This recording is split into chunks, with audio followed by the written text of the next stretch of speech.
ओम श्री परमात्मने नमः।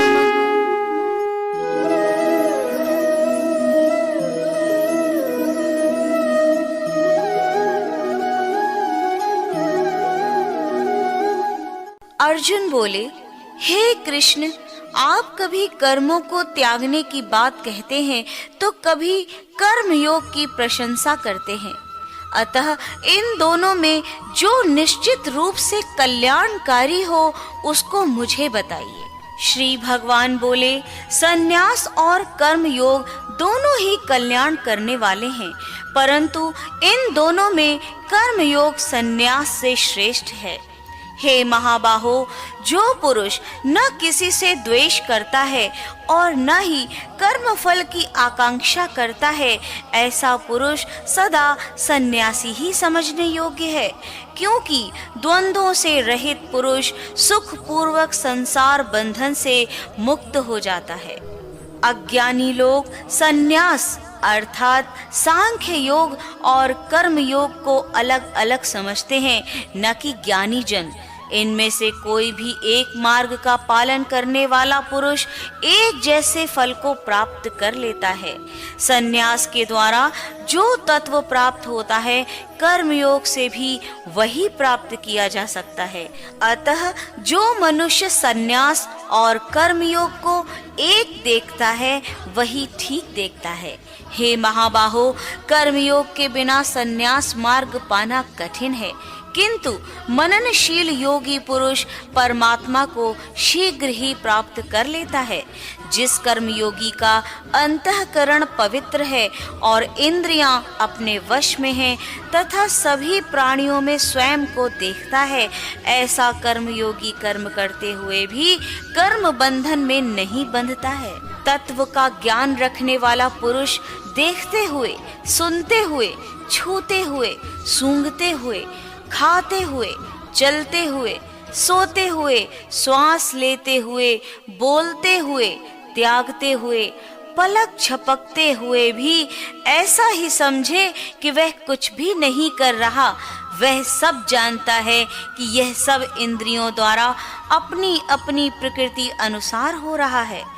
जो पुरुष अपने सभी कर्म ब्रह्म में अर्पण करके और उससे उत्पन्न हुए लगाव को त्याग कर कर्म करता है, वह जल में कमल के पत्ते के समान पाप से लिप्त नहीं होता।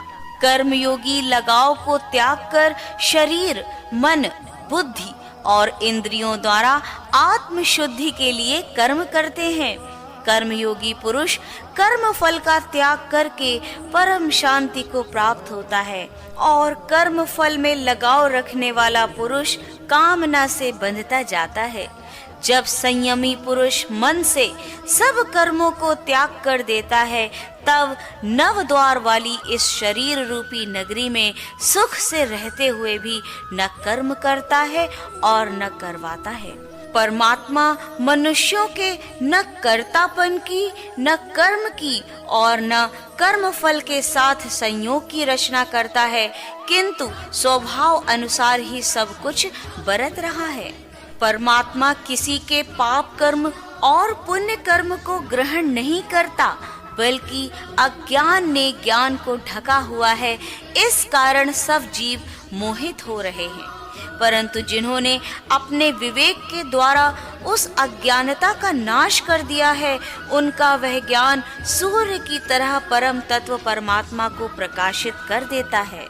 जिनकी बुद्धि परमात्मा में डूबी हुई है, जिनका मन ब्रह्म में विलीन है और न स्वयं अथवा परमात्मा तत्व में स्थित है, ऐसे साधक ज्ञान के द्वारा पाप रहित होकर परम गति को प्राप्त होते हैं, अर्थात उनका पुनर्जन्म नहीं होता। ज्ञानी महापुरुष विद्या और विनय से युक्त ब्राह्मण गाय, हाथी, श्वान और चांडाल में भी समतत्व अर्थात एक ही आत्मा को देखते हैं। जिनका मन समत्व भाव में स्थित है, उन्होंने जीवित अवस्था में ही संसार को जीत लिया है। क्योंकि ब्रह्म निर्दोष और सम है, इसलिए वे ब्रह्मा में ही स्थित हैं।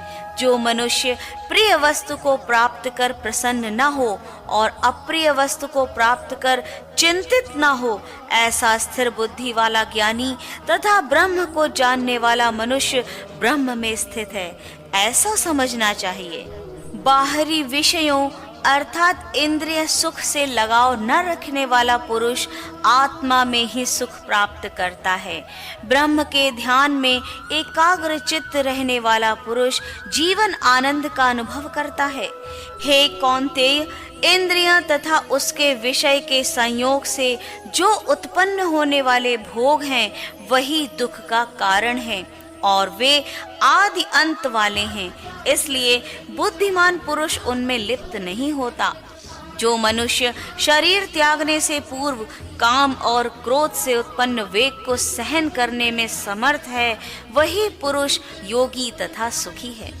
जो मनुष्य अंतरात्मा में सुख का अनुभव करता है, अपनी आत्मा में ही आराम करता है और परमात्मा का ज्ञान वाला है, वही योगी ब्रह्म रूप बनकर परम मोक्ष को प्राप्त होता है। वे ऋषिगण जिनके पाप नष्ट हो गए हैं, जो संयम से मुक्त हो चुके हैं तथा संपूर्ण प्राणियों के हित में रमने वाले हैं और जिनका मन परमात्मा में स्थित है, ऐसे साधक मोक्ष को प्राप्त होते हैं।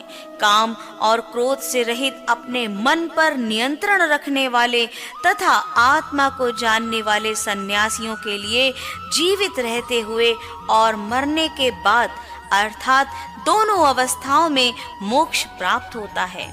सांसारिक भोग के विषयों का चिंतन छोड़कर और दृष्टि से दोनों भवों के बीच में स्थित करके तथा नासिका में विचरने वाले प्राण और अपान वायु को सम करके जिस पुरुष की इंद्रियां, मन और बुद्धि अपने वश में है, ऐसा मोक्ष परायण मुनि इच्छा, भय और क्रोध से मुक्ति पा जाता है, अर्थात वह सदा ही मुक्त है।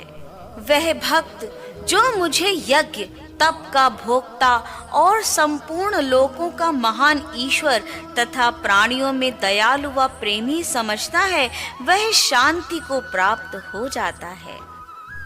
ओम श्री परमात्मने नमः।